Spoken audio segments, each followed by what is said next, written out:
দাদু আসসালামু আলাইকুম। আপনার কি হয়? নাতি। নাতির কি হয়েছে?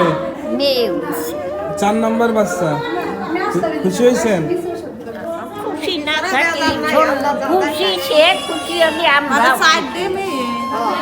বাচ্চা কি ছেলে আছে? না 4টায় মেয়ে। আল্লাহ আল্লাহ দিয়ে খুশি তাই কি খুশি আল্লাহ মানুষের 7-8টা মেয়ে হয় না, খুশি হয় না। মেয়ে না দেন আমার দিয়ে দেন। দোয়া করবেন সব সময়। মেয়ে মানুষ মানে কি আল্লাহর তরফ থেকে আল্লাহ খুশি হয়ে মেয়ে আল্লাহ মানুষ খুশি দেয়। দাদু আপনার বয়স কত হবে? তাই 100 বেশি দেন 100-র বেশি। নাতির জন্য হসপিটালে চলে আসছে। আমি দুবাই হয়েছি 7 দিনের